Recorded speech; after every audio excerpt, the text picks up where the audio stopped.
My brothers divided the inheritance between themselves and gave me worthless land as they thought. I never thought I'd be telling this story, but here I am.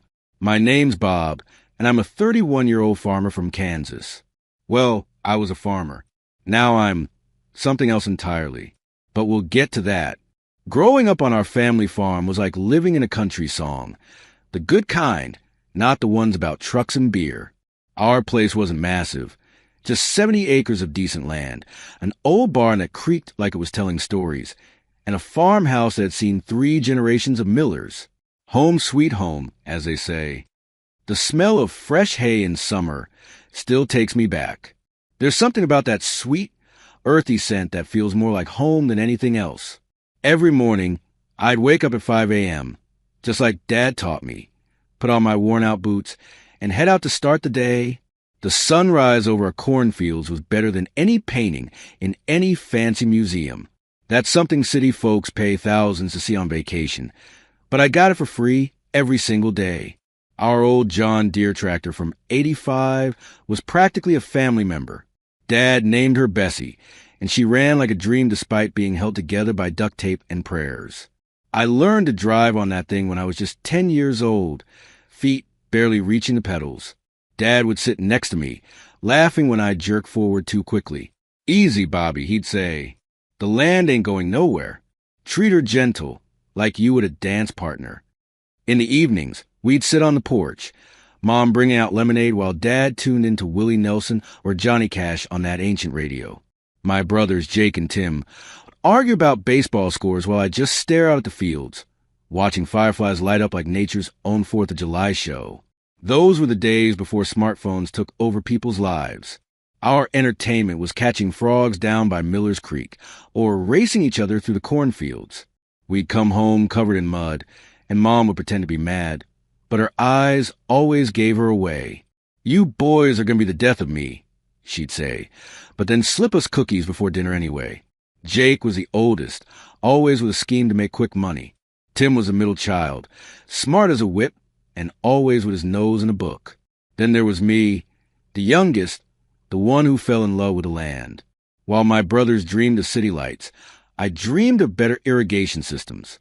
Different strokes, I guess. Dad always said, "The land doesn't lie to you and it doesn't cheat you. Put in honest work and she'll give back honest rewards."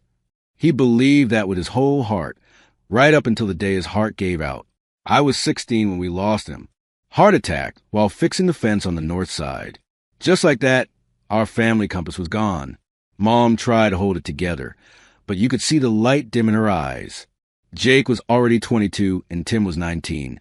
Both had scholarships to colleges miles away from Kansas. "We'll figure it out," Jake promised at the funeral. "The farm's all of ours now, equal shares. We'll make it work." But promises are like pie crusts, made to be broken, as Mom would say. Within a month, Jake was back in Denver finishing his business degree. Tim returned to his engineering program in Chicago. And there I was, 16 years old with 60 acres, a grieving mother, and a high school diploma I still needed to earn. Those first years were tough as hell. I'd wake up at 4 a.m. to do chores before school, come home to more work, and study by lamplight until my eyes burned. But somehow we made it work. The farm stayed profitable enough, not making us rich, but keeping us afloat. Mom handled the books while I handled the land. Sometimes neighbors would pitch in during harvest, and I'd return the favor when their time came. We had 70 acres of hard-earned Miller family legacy to maintain. As Abraham Lincoln once said, "The best way to predict your future is to create it." So that's what I did one day at a time. I had dreams once. Wanted to study agricultural science, maybe bring some innovation back to our little corner of Kansas. But life has its own plans. Mom started forgetting things when I was 26. Small stuff at first, where she put her glasses, what day it was. Then bigger things, like turning off the stove or taking her medication. The doctor called it early onset Alzheimer's. Just our luck. The medical bills started piling up faster than I could keep up with. I sold off 10 acres to cover the first round of treatments. Then I picked up odd jobs in town during winter months when the farm needed less attention. Meanwhile, Jake became some hotshot investment banker in Denver. Tim landed a cushy engineering job with a tech company in Chicago.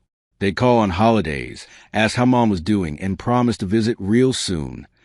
Their Christmas cards showed their perfect families in front of perfect houses. Jake's kids never even met their grandmother. "You should just put her in a home," Jake suggested during one of his rare calls. "The farm's worth more sold than operated anyway. We could split 3 ways." I hung up on him. Some things are worth more than money. Mom had good days and bad days. On good days, she'd sit on the porch and name every bird that flew by. On bad days, she'd call me by my father's name and ask when he was coming home from the fields. Those days broke my heart in ways I can't explain. I'd play her favorite Dolly Parton songs and watch her eyes light up with recognition. Music reached her when nothing else could. "The best songs come from broken hearts," she'd say, even when she couldn't remember my name. 5 years of watching her slip away, piece by piece. 5 years of medical debt climbing higher than our silo. 5 years of my brother's increasingly infrequent calls.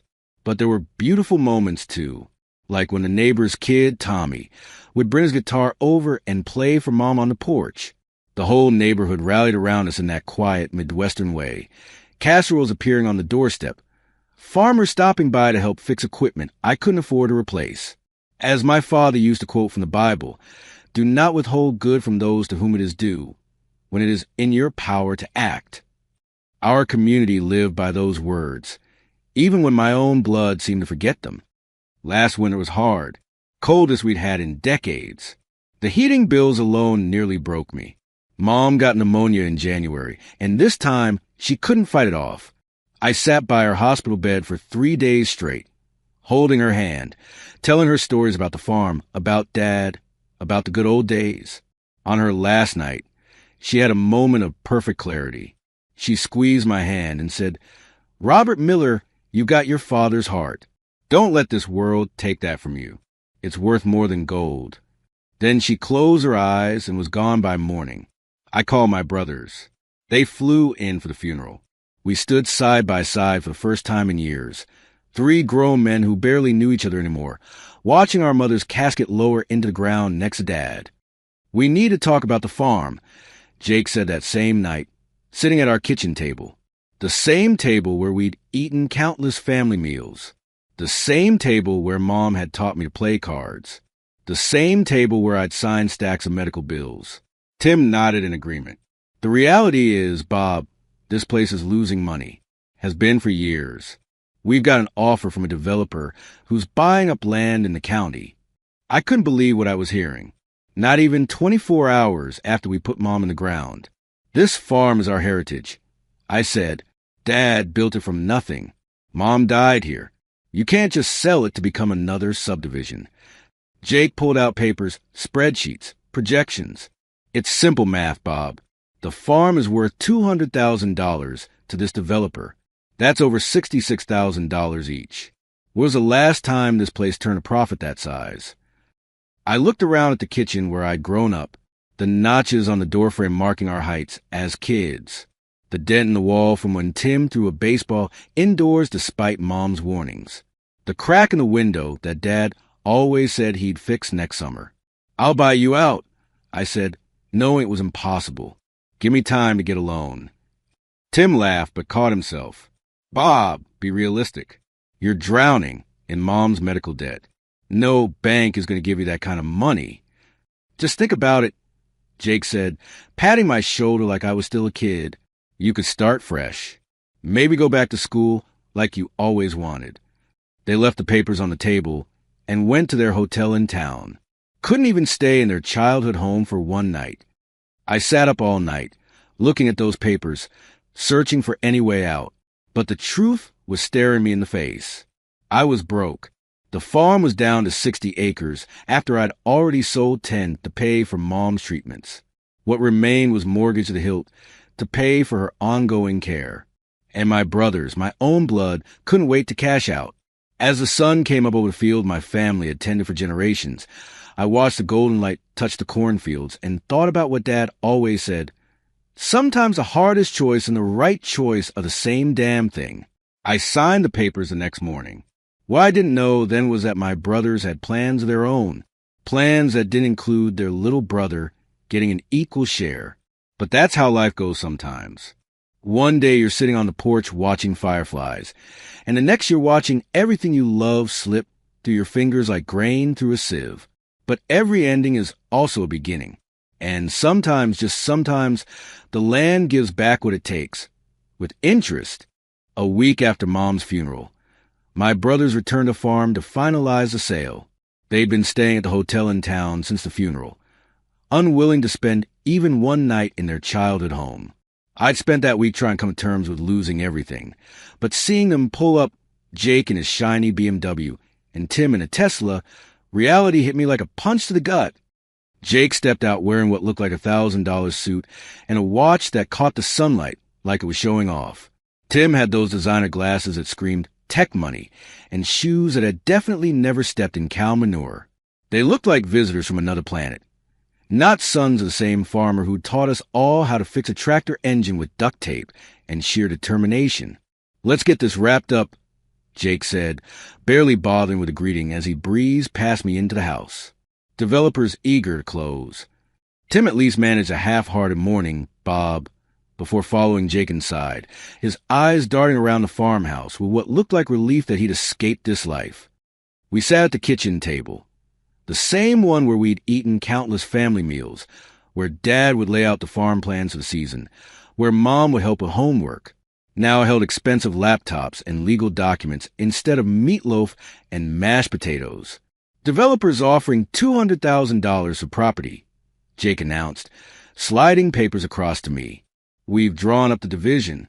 Each of us get an equal share of land, and we split the proceeds 3 ways. I stared at him. What happened to me keeping the farmhouse? We talked about that at the funeral. Jake and Tim exchanged a look. We discussed it with the developer. Tim said carefully, he needs the main structures for his authentic rural living concept, but we've got something better for you. Better? I repeated, not liking where this was heading. Jake pulled out a map, spreading it across the kitchen table. We're each getting 20 acres in the division. You're getting this section. He pointed to the far corner of our property. I recognized it immediately. It was the worst part of our land, rocky, uneven, with that useless depression we'd always called the pit. Dad had tried for years to make it productive before giving up and focusing on our better acreage. That's the most worthless section of the entire farm. I said, anger rising. You know that. It's the same amount of acreage, Tim countered. 1/3 each, just like Dad wanted. But you're taking all the good land. The house, the bar, and everything. Jake's expression hardened. Look, Bob, this is business. You're getting your fair share of the property plus cash from the sale. We could have just sold it all and given you money, but we thought you want to keep some connection to the land. Some connection. They were throwing me a bone, the worst bone on the property, while taking the prime cuts for themselves. This isn't right and you know it. I said, my voice shaking. Mom's not even cold in her grave, and you're already cheating me? Nobody's cheating anyone, Jake snapped. 20 acres each. Equal shares. You're just not business-minded enough to see the opportunity. A line from Mark Twain came to mind. It's easier to fool people than convince them they've been fooled. Jake and Tim had clearly decided I was a fool in this scenario. Tim, perhaps sensing my rising anger, adopted a softer tone. Bob! Think of it as a fresh start. You can sell your portion if you want, build something new. The developer might even buy it later when they expand. Have you asked him if he wants my section? I challenged. The silence and their avoided gazes told me everything I needed to know. You guys already know he doesn't want it, don't you? You've given me the one piece of land he has no interest in. Bob, Jake sighed. We're not responsible for what the developer wants to buy. We're just dividing the inheritance equally, like the law requires. Equally. There was nothing equal about this division, and they knew it. What choice do I have? I asked more to myself than to them. You can sign these papers and move forward, Jake said, sliding a pen toward me. Or we can let lawyers eat up what little value is left in this place. Your call. As Dad used to say, sometimes the only way out of a bad situation is straight through it. I signed. 3 days later, with the signed papers in hand, I finally called the developer directly. Mr. Reynolds was perfectly polite until I mentioned which section was mine. "Oh," he said, his tone cooling instantly. "That parcel. Yes, we're not particularly interested in developing that section at this time. The terrain is challenging. But you bought my brother's shares." I pressed. "That was the viable farmland and the historical structures. We're creating a rural charm community. Your section doesn't fit our plans. How much would you offer for it?" I asked, desperation creeping into my voice. After a long pause, he offered $20,000 for half of it, just 10 acres. Not the $66,000 my brothers had each received. Not even close. I drove straight to the hotel where Jake and Tim were staying before heading back to their city lives. The front desk called up, and they both came down looking annoyed at the interruption. "What's going on, Bob?" Jake asked, guiding me to the hotel's small lounge area. We were in the middle of packing. I slapped the paperwork down on the table between us. "You knew the developer wouldn't want my land. You knew it was worthless." Tim at least had the decency to look uncomfortable. Jake just sighed. "Not worthless. Just not as valuable. That's real estate, Bob. The developer offered me $20,000 for half my land. You each got $66,000. That's more than 3 times what I got." Jake shrugged. "You signed the papers, Bob. Nobody forced your hand." "You're my brothers," I said, my voice breaking a little. "We grew up together. How could you do this to me?" "Don't be dramatic," Jake replied coldly. "This is business, not personal." "Not personal?" I nearly shouted. "This is our family farm. Our parents' legacy. How is that not personal?" Tim had the grace to look ashamed, but Jake just stood up, straightening his jacket. "Maybe this will be a valuable lesson for you, little brother. In the real world, you read contracts before you sign them." I wanted to hit him. I really did, to wipe that smug look off his face. But Mom's voice echoed in my head. "Violence solves nothing. It just makes 2 fools instead of 1. Instead, I gathered my papers and stood up. "Dad would be ashamed of both of you." "Dad's dead," Jake said flatly, "and his outdated ideas about family farms died with him. Welcome to 2025, little brother." They walked away, and I never felt so alone in my life. As I sat there in that hotel lounge, I remembered something our high school history teacher used to say. America was built by people who were underestimated. Cold comfort at the time, but I held on to it anyway. The next morning, I drove out to see my inheritance. 20 acres of the worst land on our farm. Standing on that rocky soil, looking at the uneven terrain and the large depression we'd always called a pit, I felt something between despair and rage. But then I remembered Dad's words from long ago. Land always has value, son. Sometimes you just need different eyes to see it. I sold my truck the next day for $15,000. Added to the $20,000 from selling half my land to the developer, I had enough to buy a used trailer for $5,000, with $30,000 left to figure out my next move. The day I moved my trailer onto my remaining 10 acres was both the lowest and strangest day of my life. There I was, setting up a metal box on wheels on land my family had owned for generations. But now I was essentially homeless while my childhood home stood empty just a half-mile away, waiting for some suburban development to swallow it up. I spent that first night staring at the ceiling of my trailer, listening to the coyotes howl in the distance. Rock bottom has a basement, as they say, and I was pretty sure I'd found it. The next morning, I walked my property, trying to figure out if there was any way to make this land workable. The soil was too rocky for traditional crops, the terrain too uneven for easy irrigation, and that pit, a depression about 30 feet across and 15 feet deep, was just wasted space. But as Dad used a quote from Theodore Roosevelt, "Do what you can with what you have where you are." So I grabbed a shovel and headed to the pit. If I couldn't grow on it, maybe I could at least level it somewhat. The first few shovelfuls were hard, rocky soil, useless for farming. But as I dug deeper, I noticed the soil changing. About 2 feet down, I hit something different, softer, more clay-like, with an unusual bluish-gray color. It felt smooth between my fingers, almost silky when wet. I remembered reading something in one of Dad's old farming almanacs about mineral deposits in Kansas. On a whim, I collected a sample in a mason jar. It probably wasn't anything valuable, but it gave me a project to focus on besides my brother's betrayal. As I climbed out of that pit, covered in dirt and sweat, I had no idea that I was standing on something that would change everything. Sometimes the things we overlook are the most valuable of all. And sometimes, just sometimes, karma works in mysterious ways that even the most expensive lawyers can't protect you from. Life has a funny way of planting seeds in the most barren places. And that pit, that worthless depression on my worthless inheritance, was about to prove my brothers wrong in ways none of us could have imagined. The morning after discovering that strange clay, I woke up with a sense of purpose I hadn't felt since before Mom got sick. Sometimes rock bottom is a solid foundation to build on.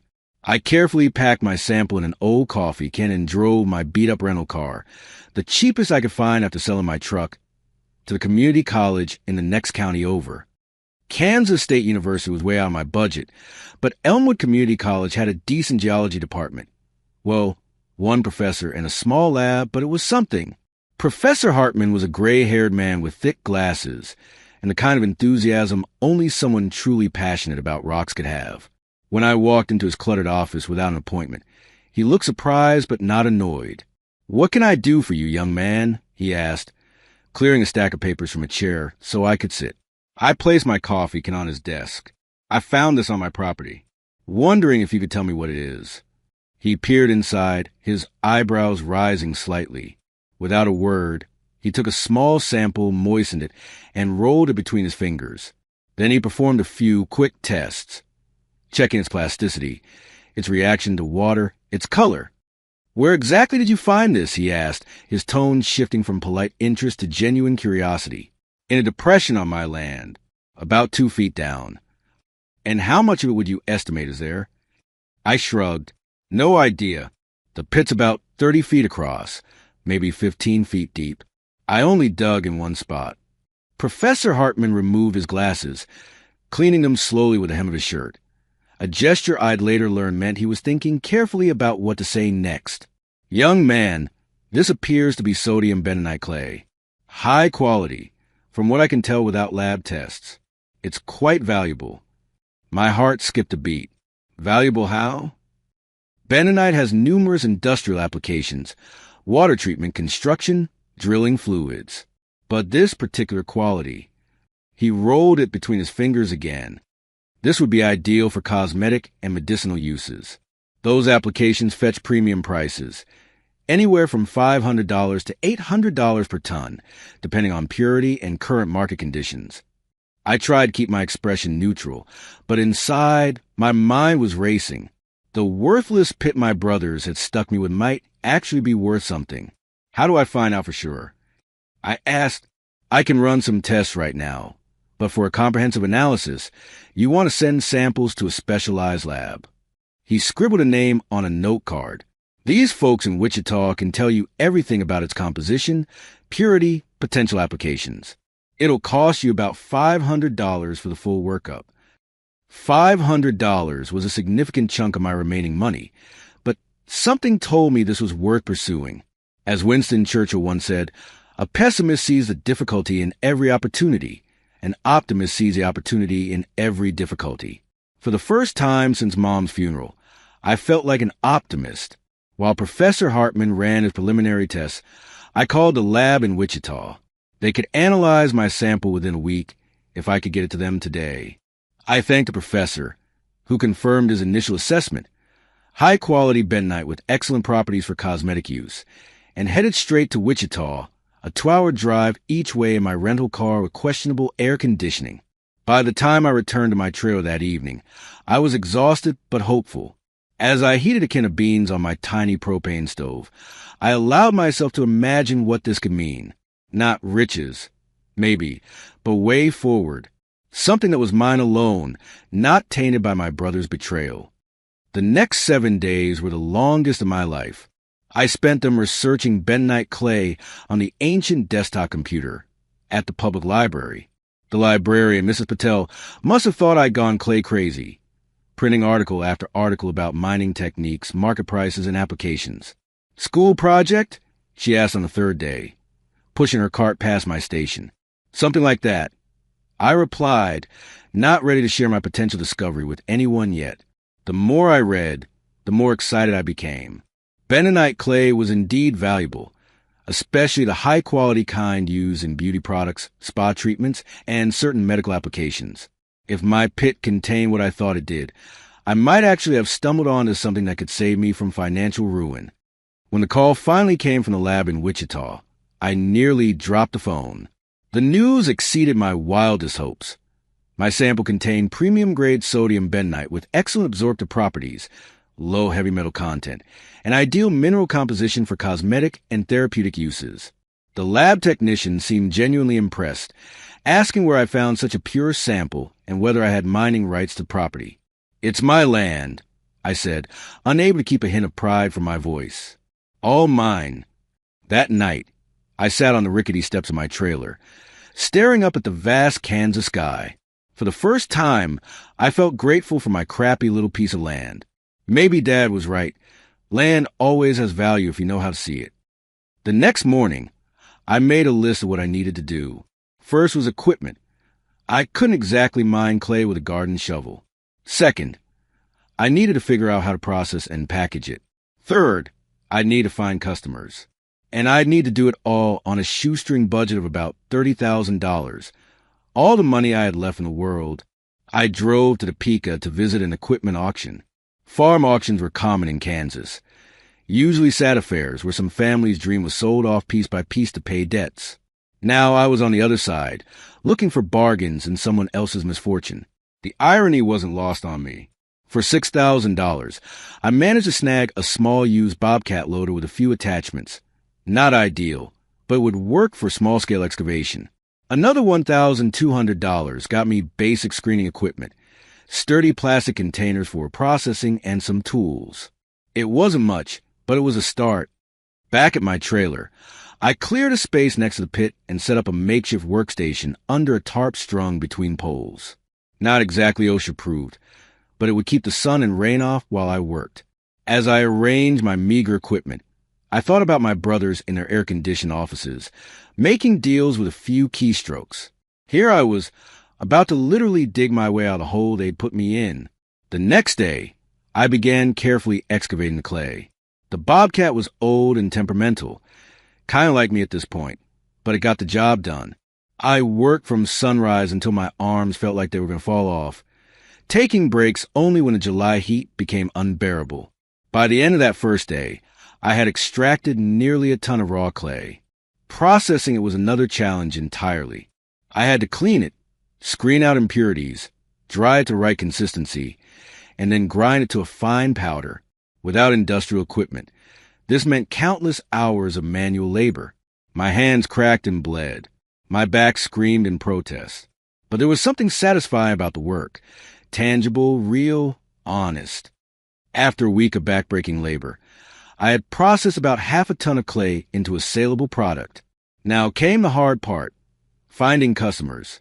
I needed a way to market my clay, but I had no idea where to start. The public library's computer wasn't going to cut it anymore.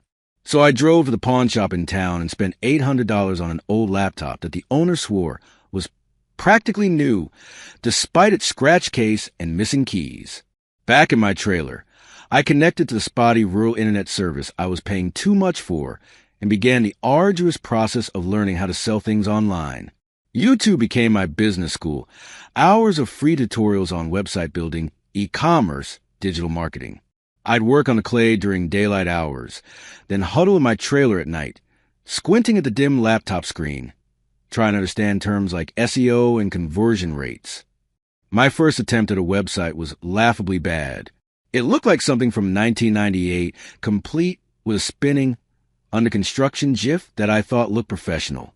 The photos of my clay, taken with my ancient flip phone, did nothing to showcase its quality, but it was mine, and I felt a weird pride in having created it from scratch, just like my clay operation. I named my fledgling business Miller's Pure Bentonite. Not very creative, but honest. Dad always said, in farming and in life, your name is your bond. I wanted my name on this product because I believed in it. My first sales came through a small local spa in Topeka. The owner, Dana, took a chance on me after I showed up with samples and my earnest pitch about locally sourced premium clay. She ordered 10 5-pound bags at $50 each, a modest $500, but it felt like winning the lottery. When I delivered the order a week later, she introduced me to her supplier network, other small spa owners in neighboring counties who were always looking for quality ingredients. By the end of that meeting, I had orders for another 30 bags. Not enough to make me rich, but enough to keep going. As word spread among the small spa community, orders trickled in steadily. I worked 16-hour days, mining and processing during daylight, packaging and handling business matters at night. My trailer became part home, part warehouse, with bags of clay occupying every available space. Sometimes I'd wake up with clay dust on my pillow and my hair, under my fingernails. It became a part of me, literally. The loneliness was the hardest part. My only regular visitors were the UPS driver who picked up shipments and Mrs. Finch from down the road, an elderly widow who'd been friends with my mother. She'd stop by once a week with homemade bread or stew, claiming she'd made too much, but really checking to make sure I was eating.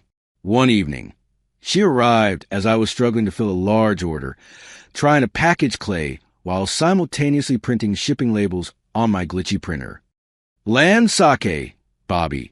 You can't do everything yourself, she declared, setting down her casserole dish and rolling up her sleeves. Without asking permission, she took over the packaging, her arthritic hands still nimble from decades of farm work. The next day, she brought her niece Katie, a college student, home for the summer with nothing better to do, according to Mrs. Finch. Katie took one look at my website and practically had a seizure. This is, wow, really something, she said, clearly trying to be polite. You know, I'm majoring in digital marketing. I could maybe help you update this for a little pay or even just some work experience for my portfolio. I couldn't afford much, but I offered what I could, $15 an hour for 10 hours a week. By the end of the month, I had a professional-looking website, a logo that didn't look like it was drawn with crayons, and product photos that actually showed the quality of my clay. Business picked up noticeably after the website upgrade. Katie's college friends helped spread the word on social media, creating before and after posts of clay masks and skin treatments. Small orders came in from further away, Colorado, Nebraska, even as far as California. I hired Mrs. Finch's grandson Tyler, a hulking high school football player, to help with the physical labor. Between his muscle and my experience, we doubled production. Every night, I'd fall into bed exhausted but satisfied. The work was hard, but it was mine. Every bag of clay that left my property represented my sweat, my decisions, my future. No one could take that from me. Not my brothers, not anyone. 6 months into my clay business, I was making enough to pay my bills and even put a little aside. Nothing compared to what Jake or Tim made in their city jobs, but enough to keep going. The pit, which had seemed like a cruel joke, now represented opportunity. Every scoop of clay was like mining my independence. Then came the email that changed everything. Dear Mr. Miller, we are the purchasing directors for Earthglow Organics, a regional chain of luxury spas and wellness centers. We've been using your bentonite clay products in 3 of our locations for the past 2 months and have been extremely impressed with the quality. We would like to discuss a larger supply arrangement for all 27 of our locations across the Midwest. I read the email 7 times, convinced I was misunderstanding something. Earthglow was a big deal, high-end spas and upscale shopping centers and luxury hotels.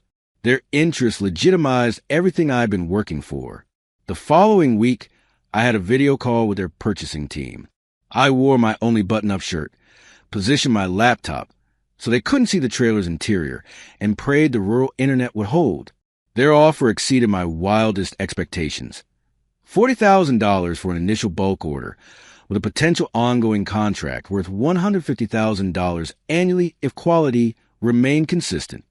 After the call, I sat outside my trailer in Dad's old camping chair, staring at the stars above the Kansas plains.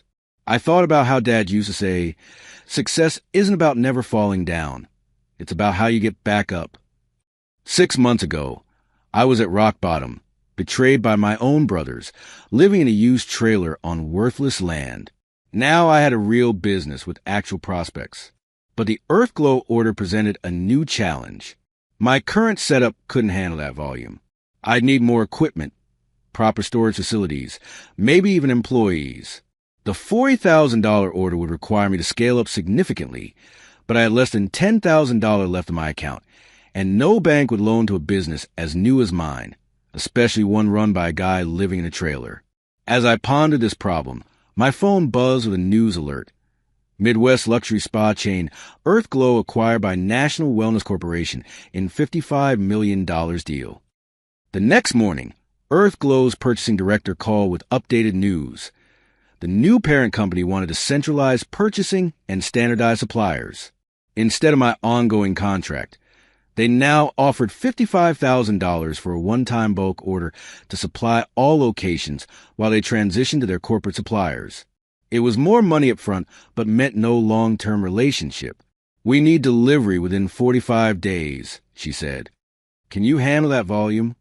I thought about my small operation, me, Tyler part-time, my ancient Bobcat, and makeshift processing setup. Absolutely, I lied. We can meet that deadline. After hanging up, I sat on my trailer steps and tried not to panic. I had just committed to producing and delivering more clay in 45 days than I had made in the past 6 months combined. With my current equipment and manpower, it was impossible. But turning down $55,000 was equally impossible. I needed help, not just labor, but expertise. I needed better equipment, proper facilities. I needed a miracle or at least a bank loan. But as I called local banks and got one rejection after another, I realized that miracles were in short supply for trailer-dwelling clay miners with no credit history. The opportunity of a lifetime was slipping through my fingers like the very clay I was trying to sell. Sometimes the universe tests you by giving you exactly what you asked for, but not the means to grab it. This was my test, and failure wasn't an option. My brothers had already written me off as a failure.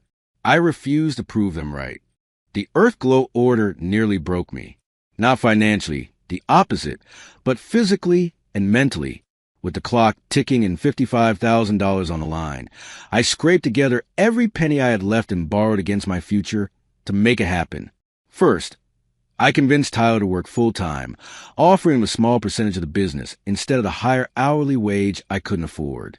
Smart kid saw the potential and agreed.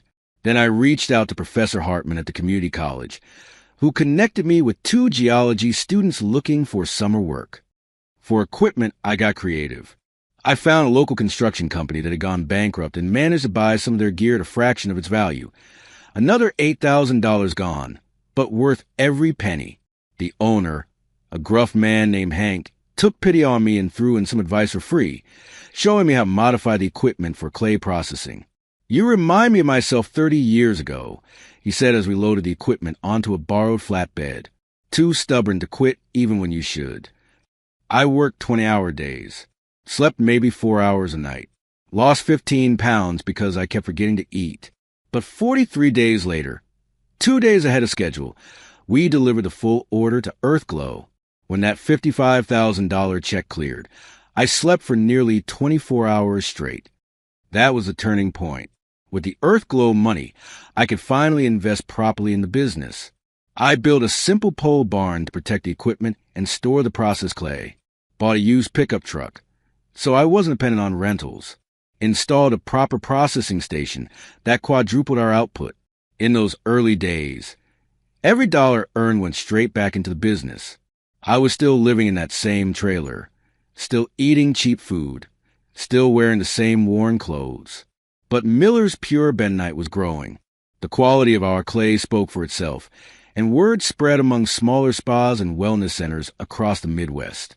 By the 1-year mark, I had 3 full-time employees beside myself, Tyler, who became my right-hand man, Sarah, a former beautician who handled customer relations, and Miguel, who managed production. We were shipping clay to 37 states and even had some international orders from Canada and the UK. The pit, that worthless hole my brothers had stuck me with, turned out to be remarkably deep and rich with premium bentonite.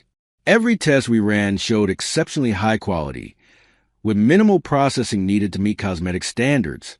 What had seemed like a cruel joke was now the foundation of a thriving business. As Benjamin Franklin once said, "Diligence is the mother of good luck." I dug my way out of despair one shovelful at a time, and now that same dirt was paving my way forward.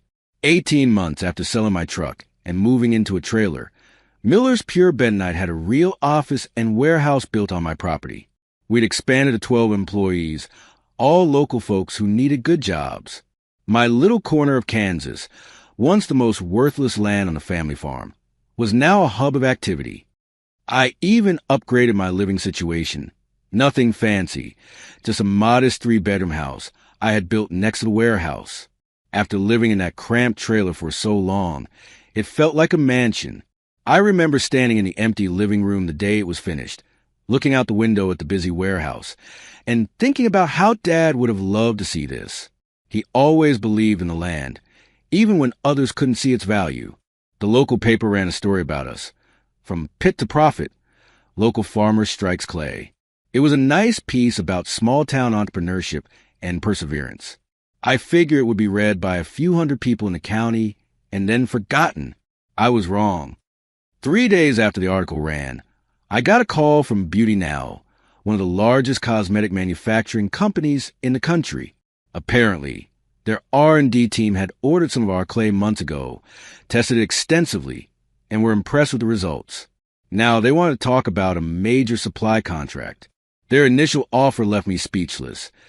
$3 million annually for exclusive rights to our premium-grade bentonite, with a 3-year commitment. It was more money than I could comprehend, certainly more than I'd ever expected to see in my lifetime. "We'll need to send our team to inspect your operation, of course," the executive said.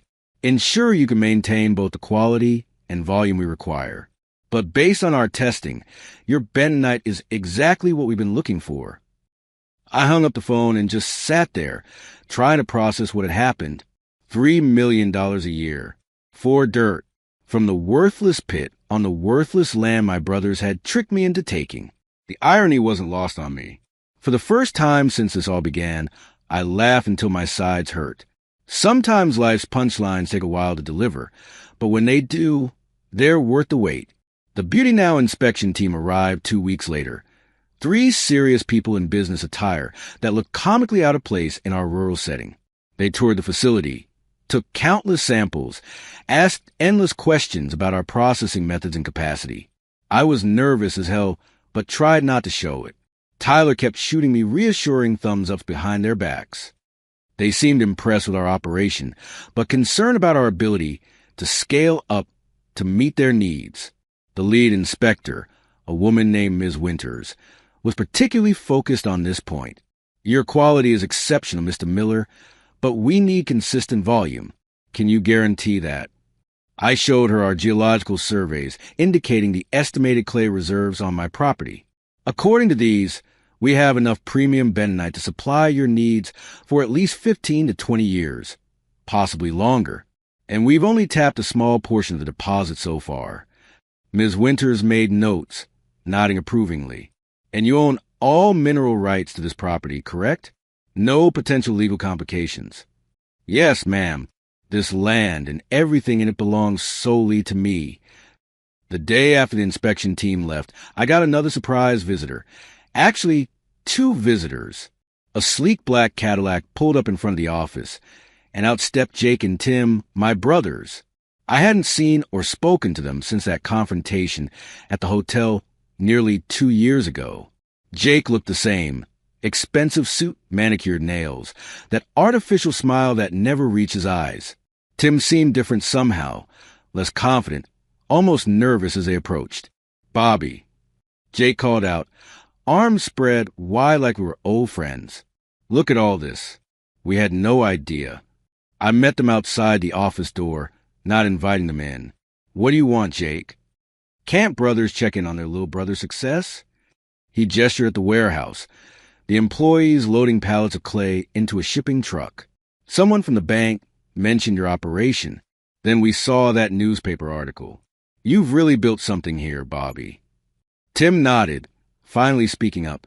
It's impressive, Bob. Really. I crossed my arms, waiting for the real reason they'd shown up. With Jake, there was always an angle. He didn't disappoint. So, we've been talking, Jake continued, lowering his voice confidentially.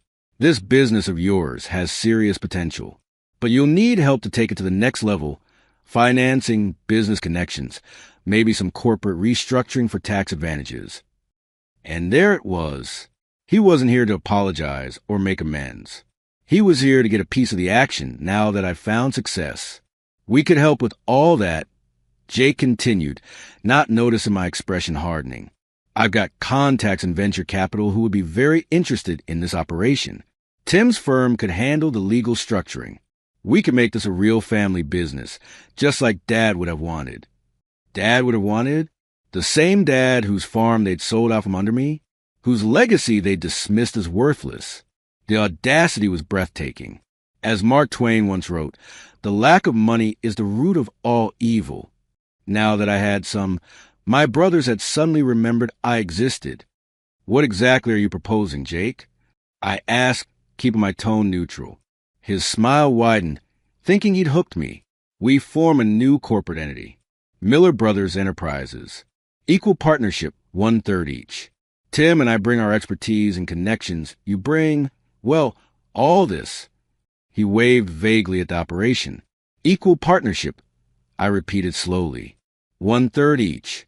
For the business I built from nothing on the land you tricked me into taking. Because it was worthless? Jake's smile faltered slightly. Water under the bridge, Bobby. Business is business. We all made decisions based on the information we had at the time. No one could have known about the clay. I looked at Tim, who at least had the decency to look uncomfortable. And you? You agree with this proposal? Tim hesitated, then nodded. It makes financial sense, Bob. With our help, this could be much bigger than it already is. I took a deep breath, thinking about Mom's words on her deathbed. You've got your father's heart. Don't let this world take that from you. It's worth more than gold. Before I could respond, my phone rang. It was Ms. Winters from Beauty Now. I excused myself and took the call a few steps away. Mr. Miller, good news. Our team was very impressed with your operation and product. We'd like to move forward with a contract as discussed. $3 million annually for 3 years with potential renewal. I thanked her, trying to keep my voice steady despite my racing heart, and promised to review the contract when it arrived. When I turned back to my brothers, they were watching me with increased interest. Good news? Jake asked, his business instincts clearly sensing an opportunity. Just a potential client, I said vaguely. Now, about your proposal. Before I could continue, a black SUV pulled into the lot. 2 men in expensive suits emerged and approached us. Mr. Miller? One called. I'm David Lerner, VP of Resource Acquisition for Beauty Now. We were in the area and thought we might continue our discussion in person. Jake's eyebrows shot up at the mention of Beauty Now, one of the most recognizable names in the cosmetics industry. I could practically see the dollar signs flashing in his eyes. Bob, why don't we discuss our family business later? He said quietly. Sounds like you have an important meeting. I introduced my brothers vaguely as family visiting from out of town and invited the Beauty Now executives into my office. Jake tried to follow, but I stopped him. This is a private business meeting. I'm sure you understand business is business, right? The look on his face as I closed the door was almost worth everything I'd been through. The meeting with Beauty Now went well until they dropped a bombshell. We'd like to revise our offer, Mr. Lerner said. Instead of the supply contract, we prefer to purchase the mineral rights to your property outright. We're prepared to offer $1,800,000 for exclusive rights to the bentonite deposit.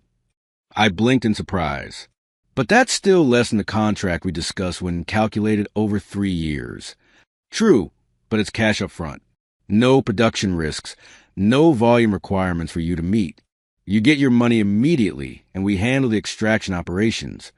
The implication was clear. Take our offer, or we'll find another supplier. After they left, I sat in my office, staring out the window at the pit that had changed my life. The Beauty Now offer was tempting in some ways. $1.8 million was definitely life-changing money, but they'd be taking control of the very thing that had saved me from ruin. And based on our surveys, they'd be getting bentonite worth tens of millions for a fraction of its value. Outside, Jake and Tim were still waiting, probably crafting their pitch to get a piece of whatever deal was on the table. Two predators circling, just waiting for an opportunity. I was caught between corporate greed and family betrayal. Neither option appealing. As Abraham Lincoln said, "Nearly all men can stand adversity, but if you want to test a man's character, give him power." Both Beauty Now and my brothers had shown their character clearly. That evening, after my brothers finally left with promises to continue the discussion soon, I drove to Mrs. Finch's house. Over the past 2 years, she becomes something of a surrogate mother to me, offering the kind of no-nonsense advice Mom would have given. Her husband had been a contract negotiator for Farmer Cooperative before he passed. She'd often mention how he protected local farmers from being taken advantage of by larger corporations. "They're trying to steal your clay," she said flatly after I explained the situation. "And your brothers want to steal your business. Same story, different thieves." "What would you do?" I asked. She sipped her tea thoughtfully. "I'd call Raymond Phillips, best contract lawyer in 3 counties. Henry used him whenever the co-op needed legal muscle." Raymond Phillips was what I expected. In his 70s, with suspenders and a bow tie, he looked more like a kindly grandfather than a legal shark. But his reputation was sterling, and more importantly, he specialized in natural resource contracts and had gone up against big corporations before. "They're lowballing you," he said after reviewing the Beauty Now offer and our geological surveys. Even at $1.8 million, they'd recoup their investment within a year. After that, it's all profit for them, nothing for you. So what do I do? I can't afford to lose them as a customer, but I don't want to give up control of my operation. "Counteroffer," he said simply. "We keep the original contract structure. $3 million annually for clay, but add performance guarantees and quality assurances to address their concerns. They get the premium product they want. You keep your business and independence." As for my brothers, Phillips was even more direct. Family business partnerships without clear boundaries are a recipe for disaster, especially with these two. Based on their previous actions, I wouldn't trust them to water my plants, let alone handle my financial future. With Phillips' help, I drafted a comprehensive counterproposal for Beauty Now that protected my interests while addressing their needs. He also helped me prepare for the inevitable confrontation with Jake and Tim. When the Beauty Now executives returned 3 days later, I was ready. Phillips sat beside me, his grandfatherly appearance belying his sharp legal mind. We laid out our counterproposal. The original $3 million annual contract with added quality and volume guarantees, plus options for future expansion. Mr. Miller, Lerner, said coolly, "We've made our position clear. We prefer to own the resource outright. And as the owner of that resource, I prefer the original arrangement." I replied, feeling more confident with Phillips beside me. "Your own tests confirm the exceptional quality of our bentonite. You won't find comparable deposits easily accessible elsewhere." The negotiation lasted hours, with Phillips calmly dismantling every pressure tactic they tried. In the end, Beauty Now agreed to our terms. A 3-year contract at $3 million annually, with Miller's Pure Bentonite maintaining ownership and operational control of the deposit. As they left, Lerner muttered to his colleague, "Didn't expect a hick farmer to have this kind of representation." Phillips just smiled. "Kansas folks might speak slow, but we think fast." Jake and Tim returned the next day as expected. This time, Jake brought preliminary partnership documents drawn up by his people. I invited them into my office, where Phillips was waiting. "Who's this?" Jake asked, eyeing Phillips warily. "Raymond Phillips, Mr. Miller's legal counsel." Phillips introduced himself. "I understand you have a proposal for my client." Jake recovered quickly, launching into his pitch about family synergy and leveraging corporate expertise to take Miller's Pure Bentonite to the next level. With each overblown phrase, Phillips jotted notes, occasionally raising an eyebrow. When Jake finished, he pushed the documents across my desk. "Just needs your signature, Bobby. We'll handle the rest." I looked at the papers, then at my brothers. "Let me make sure I understand. You want 1/3 ownership each in the company I built from nothing, on land you tricked me into taking because it was worthless. You're offering no capital investment, just your expertise. Is that right?" Jake nodded encouragingly. "Exactly. A real family business, just like Dad would have wanted." I felt a strange calm settle over me. I already have the only family business I need. And I just signed a 3-year, $9 million contract with Beauty Now yesterday. The color drained from Jake's face. Tim actually gasped. $9 million? Jake repeated. "And you didn't think to discuss this with us first?" "Why would I? This isn't your business. It's mine. Build on the land you thought was worthless." Jake's expression hardened. "We're still family, Bobby. We have rights." Phillips cleared his throat. "Mr. Miller has no legal obligation to include you in his business decisions. The property and company are solely his." "We'll see about that," Jake snapped. "There are legal precedents for family inheritance disputes, which don't apply here." Phillips interrupted smoothly. "The property division was legally executed 2 years ago. You received fair market value for your portions at that time, based on known conditions." Jake looked like he might explode. Tim just looked defeated. "You chose money over land." I told him, remembering the day they'd sold their portions of the farm. "I chose the land. Turns out we both got what we wanted." As they left, Jake turned back, his face twisted with anger. "This isn't over, Bobby." But it was over, at least for me. I'd moved beyond betrayal, beyond the need for their approval or acceptance. As Theodore Roosevelt wisely noted, in any moment of decision, the best thing you can do is the right thing, the next best is the wrong thing, and the worst thing you can do is nothing. I'd done something with my worthless pit, something that would have made Dad proud, and that was worth more than all the money in the world. 5 years have passed since I signed that first contract with Beauty Now. 5 years since I stood my ground against my brothers and corporate pressure. 5 years of growth challenges and more success than I ever imagined possible. I'm sitting on the back porch of my new house. Nothing extravagant, but comfortable and solid, built to last generations. From here, I can see the entire operation. The gleaming processing facility that replaced our makeshift setup, the warehouse where workers are loading trucks bound for 3 continents, and a carefully managed extraction site that was once just a pit. The old trailer still sits at the edge of the property. I keep it as a reminder of where I started and how far I've come. Sometimes, when a big decision is weighing on me, I'll go sit in it for a while.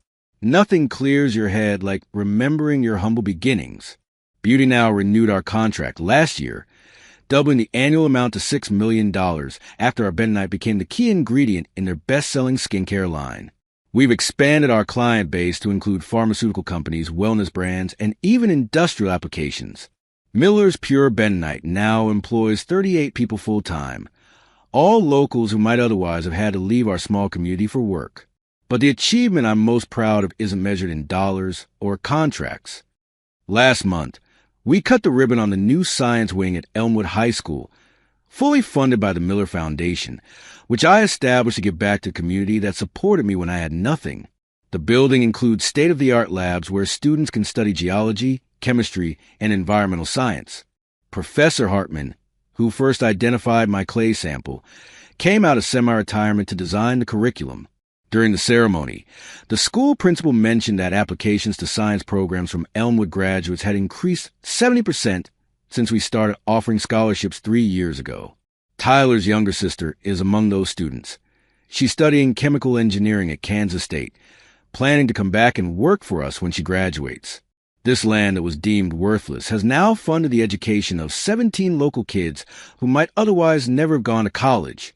That feels like justice. Mrs. Finch was at the ribbon cutting, of course. At 81, She moves slower now, but remains as sharp as ever.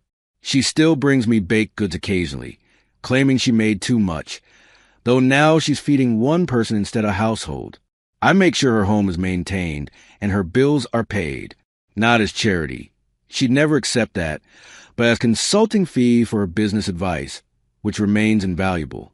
Her nephew Raymond Phillips still handles my legal affairs, though he's training a younger partner to eventually take over. Together, they've helped me navigate the complex world I now inhabit, one of contracts, international shipping regulations, and occasional corporate sharks still try to acquire what we built. Every time a new buyout offer comes in, and they come regularly now with ever-increasing sums, Raymond asks the same question. Are you happy with what you're doing?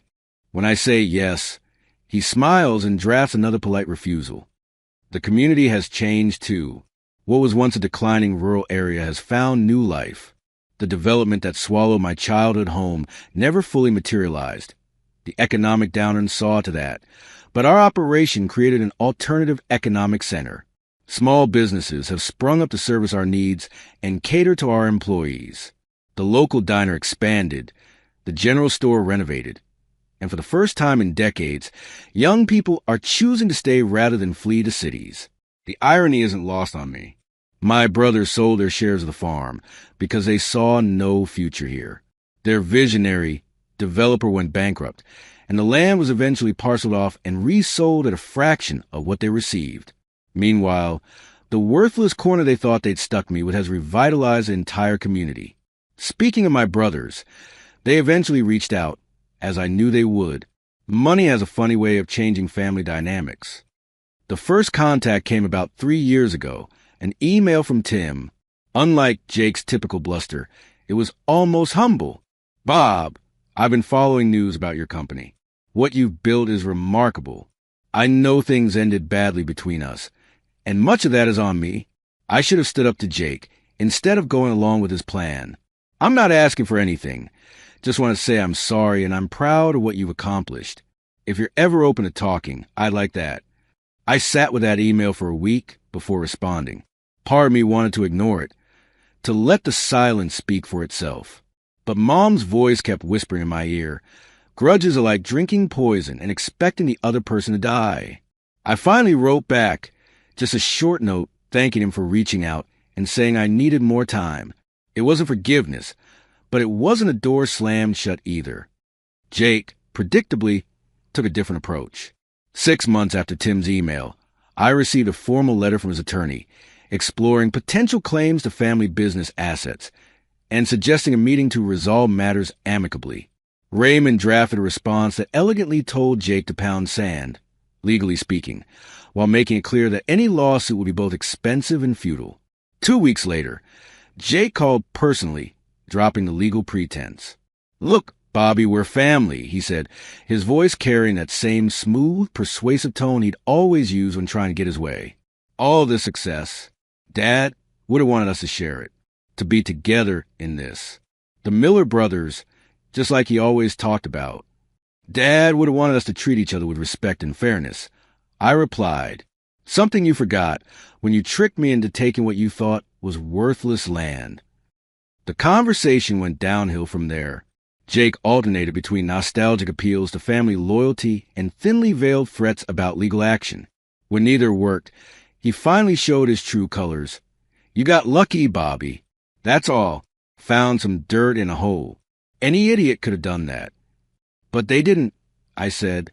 I did, because I was the only one who valued the land enough to work it. After I hung up, I sat for a long time thinking about that conversation. About luck versus perseverance. About family versus loyalty. About what I really owed my brothers. If anything, the next day, I had my accountant prepare 2 checks for $1,000 each. To each check, I attached a note that read simply, your fair share of the worthless land. This concludes our business. Those checks were never cashed. Tim called to say he understood the message and respected my decision.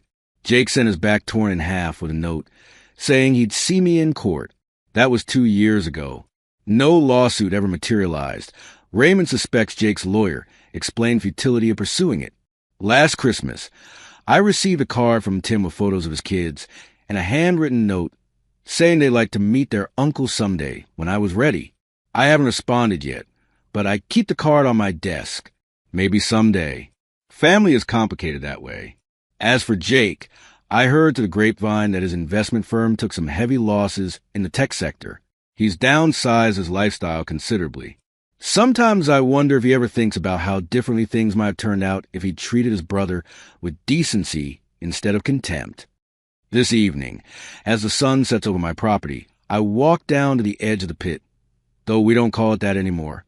Now it's an extraction site, all properly engineered and environmentally managed. Our methods are sustainable, the land treated with respect. We only take what can be responsibly harvested, ensuring this resource will last for generations.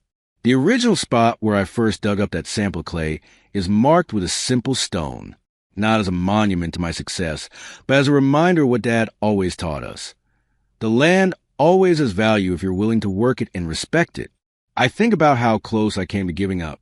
How many nights I spent in that trailer, wondering if I was fooling myself. How many banks turned me down. How many times I had to choose between paying for equipment or paying for food. That struggle gave me something my brothers never understood, appreciation for what I built and compassion for others facing similar battles. Success that comes too easily often leaves no lasting impression, but success that's earned through sweat and tears and sleepless nights, that changes you forever. Every year, we hire 2 interns from the local high school, kids who might not be college-bound but have strong work ethics and creative minds. We teach them every aspect of the business, from extraction to marketing. 3 of our department heads started as interns. Watching them grow into their potential might be the most rewarding part of this whole journey. As the Bible says, from everyone who has been given much, much will be demanded. I've been given much, not just in material success, but in second chances and lessons learned. My responsibility now is to ensure those gifts keep flowing to others. The sun has nearly disappeared now, painting a Kansas sky in spectacular shades of orange and purple. In the distance, I can see the lights of our facility, where the night shift is just beginning. Inside my home, friends are gathering for our monthly dinner, a tradition I started to combat the loneliness of those early days. Now it's a highlight of the community calendar. Among tonight's guests are Professor Hartman, Mrs. Finch and her family, Raymond Phillips, and many of the people who took a chance on me when I was just starting out. We'll eat well, laugh often, and probably end up on the back porch watching the stars come out over the plains, just as generations of Kansans have done before us. This is the wealth my brothers never understood. Not the money or the business success, but the community, the connections, the knowledge that your word means something and your actions affect others. The deep satisfaction of building something that provides for many, not just yourself. My mother's last words to me were, "You've got your father's heart. Don't let this world take that from you. It's worth more than gold." She was right. In a world that often values shortcuts and schemes, that prizes appearance over substance, there's profound power in simply doing the right thing day after day, in working hard, in keeping your word, in treating others with the dignity and respect they deserve. I lost a family when my brothers betrayed me, but I gained a community. I lost a farm I grew up on, but I built something more meaningful in its place. I was forced to start over with nothing but worthless land, and that turned out to be the greatest gift of all. Sometimes the worst thing that happens to you can lead to the best thing that ever happened. Sometimes the pit you're thrown into contains exactly what you need to climb back out. And sometimes, just sometimes, karma doesn't need your help to find its way home. Dad would have appreciated the irony. Mom would have called it divine justice. Me, I just call it life. Unpredictable, challenging, and ultimately fair in ways we can't always see when we're in the middle of the storm. But now, standing here under this vast Kansas sky, I can see it all perfectly clear.